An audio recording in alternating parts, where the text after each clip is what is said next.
Assalamualaikum warahmatullahi wabarakatuh. Di sini saya akan menjelaskan penjelasan tentang tugas besar rekayasa hidrologi dalam konsentrasi air di teknik sipil. Sebelum saya menjelaskan penjelasan tentang tugas besar rekayasa hidrologi ini, izinkan saya memperkenalkan diri saya terlebih dahulu. Perkenalkan, nama saya Gilia Ramot Pasaribu dengan NIM akhir saya 037 dari Join 5 dan saya dari list merah. Oke, langsung saja saya akan menjelaskannya. Hidrologi itu merupakan ilmu yang berkaitan dengan air di bumi, tentang proses terjadinya, peredarannya, dan sifat-sifat kimia serta fisiknya, dan juga reaksinya dengan lingkungan, termasuk dengan hubungannya dengan makhluk hidup. Selanjutnya, apa saja yang dibahas pada tugas besar rekayasa hidrologi ini? Yang pertama, yaitu cara menentukan dan menganalisis das ataupun daerah aliran sungai di suatu stasiun dengan menggunakan metode aljabar dan Thyssen serta juga Ishiguro. Cara menganalisis frekuensi dan juga mengetahui curah hujan dalam skala ulang pada tahun tertentu. Selanjutnya, cara mengetahui intensitas hujan dengan menggunakan metode Talbot, Mononobe, dan Sherman. Cara menentukan debit juga. Debit hujannya dalam skala ulang pada tahun tertentu dengan menggunakan metode rasional. Langkah-langkah pengerjaannya yaitu di mana data yang sudah diberikan ditambahkan 2 digit NIM terakhir ataupun digantikan sesuai NIM masing-masing kita pada data 5 stasiun hujan dari tahun 1946 sampai tahun 2005 yang dimana sebanyak 20 tahun. Selanjutnya menentukan luasan das dengan metode Thyssen dan nilai maksimum curah hujan dari 5 stasiun pada 20 tahun. Metode polygon Thyssen ini digunakan untuk mencari hujan di suatu wilayah yang memiliki beberapa stasiun hujan berdasarkan luas daerah pada stasiun hujan. Luas setiap stasiun hujan itu dapat diukur dengan menggunakan kertas milimeter block, kemudian dihitung sesuai dengan skala gambar. Perhitungannya dapat menggunakan rumus sebagai berikut yang tertera pada slide berikut ini. Saya jelaskan di mana luas stasiun itu merupakan jumlah kotak dikali dengan luas kotak dikodarkan dalam satuan cm dan dikali skala dikodarkan. Sebenarnya luas dasnya itu sama dengan jumlah dari luas stasiun dan juga nilai C-nya yaitu luas stasiun dibagi dengan luas das. Selanjutnya melakukan analisis frekuensi dengan menggunakan metode normal, log normal, gambar, dan log person tipe 3. Yang pertama itu perhitungan parameter statistik normal yang dimana untuk mencari sebuah dispersi untuk mendapatkan nilai simpangan baku, nilai koefisien kemencengan, koefisien varian, dan koefisien kurtosis. Untuk mencari nilai rata-ratanya tertera rumus pada slide berikut ini yang dimana XI per N. Selanjutnya menghitung standar deviasi yang dimana rumusnya sudah tertera juga pada slide berikut ini. Saya lanjutkan saja. Selanjutnya menghitung koefisien skewiness ataupun CS. Tertera juga rumusnya yaitu N dikali jumlah daripada X dikurangi X, mana jumlah hujan curah hujannya di pangkat 3 kan, dan dibagi dengan jumlah dari tahunnya dikurang 1, dikurang 2, dan juga dikali standar deviasi. Selanjutnya menghitung koefisien kurtosis ataupun CK tertera rumusnya pada slide berikut ini dan juga koefisien varian ataupun CV. Selanjutnya perhitungan parameter statistik logaritma sama halnya dengan perhitungan normal sebelumnya, cuma di sini menambahkan perhitungan logaritma saja. Sama dengan mencari koefisien skewiness, koefisien kurtosis, dan varian menggunakan rumus yang sama, cuma menggunakan nilai logaritma saja. Nah, selanjutnya untuk metode distribusi normal, perhitungan ini untuk mengetahui perhitungan dengan menggunakan metode normal, yang dimana rumusnya XT sama dengan XR dikali KT kali XX, SX dimana SX itu standar deviasi, KT itu kala ulang, dan XR itu curah hujannya. Selanjutnya metode distribusi log normal, sama halnya dengan perhitungan metode distribusi normal, dan dia ditambah dengan perhitungan logaritmanya. Selanjutnya metode distribusi Gumbel, yang dimana ini yang pertama kita harus mencari nilai K, di mana nilai K itu sama dengan YT dikurangi N per Sn.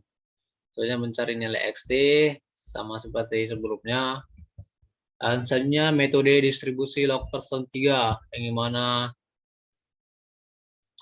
perhitungan pada log person ini kita mencari nilai koefisien G-nya, di mana kita menggunakan interpolasi dari nilai antara 0 dan minus 0,1, dan pada kala ulang 2, 5 sampai 100. Di sini diketahui untuk mencari nilai rumus G-nya tertera pada slide berikut ini, dan juga mencari nilai logaritmanya, logaritma daripada XT-nya, juga ditambahkan perhitungan nilai G-nya. Nah, setelah mendapatkan nilai perhitungan dari logaritma XT-nya, dikonversi menjadi nilai normal, di mana menjadi nilai XT. Kesimpulan hasil distribusi ini, di mana yang memenuhi ini cuma log person saja, sedangkan untuk metode normal, log normal, dan Gumbel tidak memenuhi. Misalnya uji kecocokan distribusi, yang dimana ada dua uji, yaitu uji C kuadrat dan uji Smirnov-Kolmogorov. Uji C kuadrat ini digunakan untuk menguji apakah distribusi itu sesuai atau tidak. Dan jika benar, maka pengujian tersebut dapat digunakan. Sebelum mencari X kuadrat cair analisis, kita harus menurunkan nilai XI dan logaritma XI-nya dari nilai terkecil. Untuk menghitung nilai K, derajat kebebasan, dan nilai EF-nya sudah tertera rumusnya di slide berikut ini. Selanjutnya uji kecocokan distribusi pada uji C-square, di mana perhitungannya menghitung interval kelas dan curah hujan awal dengan metode log person 3. Nah, rumusnya delta X sama dengan log X I max dikurang log X I min per K kurang 1. Menghitung X kuadrat juga sama rumusnya seperti delta X. X kuadrat cair analisis sama dengan sigma X kuadrat. Dimana kesimpulan yang bisa didapat dari sini yaitu agar uji kecocokan distribusinya memenuhi, maka X kuadrat cair analisis harus lebih kecil daripada X kuadrat cair pada tabel. Misalnya uji Smirnov-Kolmogorov, di mana uji ini untuk membandingkan nilai delta max analisis dengan delta kritis yang tertera pada tabel nanti. Sama uji ini juga dilakukan untuk mengetahui distribusi dapat diperoleh bisa diterima atau tidak.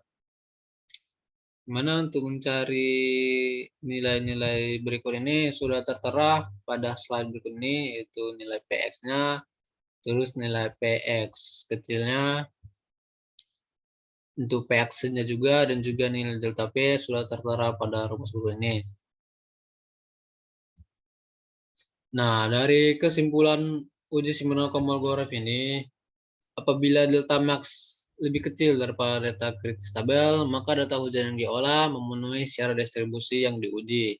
Dan sebaliknya, apabila nilai delta max-nya malah lebih besar daripada nilai delta kritis tabel, maka data hujan yang diolah tidak memenuhi syarat yang diuji. Untuk melakukan uji Smirnov-Kolmogorov dan C kuadrat pada distribusi yang memenuhi, dengan syarat yang ada pada perhitungan dan lampirannya. Maksudnya ini lampiran dari tabel Smirnov-Kolmogorovnya dan juga C kuadratnya. Selanjutnya kita ke penjelasan tentang intensitas ini. Curah hujan berdasarkan distribusi yang cocok adalah distribusi yang log person 3.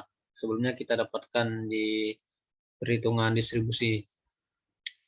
Untuk mendapatkan data curah hujan rencana, maka dapat dianalisis beberapa intensitas curah hujan yang terjadi selama 5 jam dengan jumlah asumsi 100%. Data curah hujan rencana dikalikan 90%. Kenapa dikalikan 90%? Karena semua hujan itu Tidak ada yang jatuh ke permukaan tanah. Tidak semua maksudnya.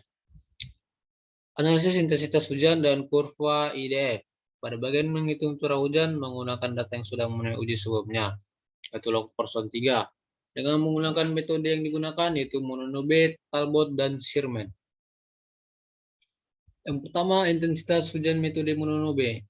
Untuk menghitung intensitas hujan metode menggunakan rumus sebagai berikut, yaitu R di mana curah hujan, R24 per 24 dikali 24 per T pangkat 2 per 3. Untuk intensitas hujan metode Talbot ini, cara menghitung intensitas hujan metode Talbot, di mana yang pertama itu nilai I kuadrat. Nilai I kuadrat ini tinggal dikuadratkan dari perhitungan nilai I saja, yang mana sudah didapat dari perhitungan metode Mononobe. Tentunya mencari perhitungan intensitas dikali waktu. Yang ketiga mencari intensitas dikuadratkan dikali waktu.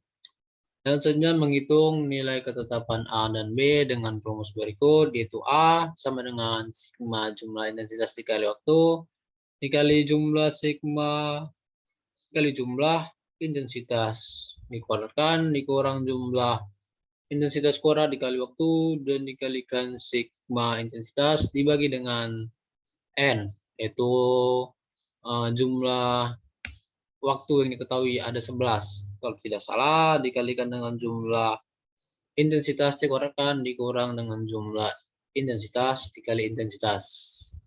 Untuk nilai ketetapan B sudah tertera di slide berikut ini. Selanjutnya untuk mencari intensitas Talbot dengan rumus intensitas sama dengan nilai ketetapan A dibagi dengan waktu ditambah ketetapan nilai B yang sudah kita dapat di perhitungan nilai ketetapan A dan B. Selanjutnya metode Sherman, gimana cara menghitung intensitas hujan metode Talbot ini? Dengan mencari log I kuadrat pada kala tertentu. Nilai I-nya sudah didapat pada metode Mononobe, jadi kita tinggal melakukan pencocokan saja. Selanjutnya mencari nilai logaritma T dan logaritma T kuadrat, dan mencari nilai logaritma intensitas atau logaritma waktunya, dan menghitung ketetapan logaritma A dan logaritma B dengan rumus yang sudah dicantumkan pada slide berikut ini. Dan selanjutnya itu yang terakhir mencari intensitas Sherman dengan rumus intensitasnya sama dengan A atau nilai ketetapannya dibagi dengan waktu pangkat N. Untuk menentukan DB rencana menggunakan metode rasional, itu dengan kala ulang 2 tahun, 5 tahun, sampai 100 tahun yang tertera pada slide berikut ini. DB rencana merupakan nilai perencanaan debit pada satu waktu di suatu bangunan air. Intensitas hujan pada menit ke-60 digunakan untuk menghitung DB rencana. Di dalam analisis debit dengan metode Mononobe, Talbot, dan juga Sherman digunakan perhitungan rumus dengan Q sama dengan 0,287 dikali C dikali I dikali A, di mana nilai C-nya pada nilai C daerah subah yaitu 0,4 dan nilai koefisien ekuivalen yaitu 0,278. Nilai I-nya intensitas yang akan digunakan pada nilai intensitas Mononobe, Talbot, dan Sherman, dan juga A yaitu luas dari peta das kita. Rumus ini sering disebut dengan metode rasional. Sekianlah dari penjelasan saya mengenai tugas besar rekayasa hidrologi ini. Saya memohon maaf apabila ada kesalahan kata saya dalam penyampaian dan juga penjelasan. Saya mohon dikoreksi. Sekian dari saya. Terima kasih. Assalamualaikum warahmatullahi wabarakatuh.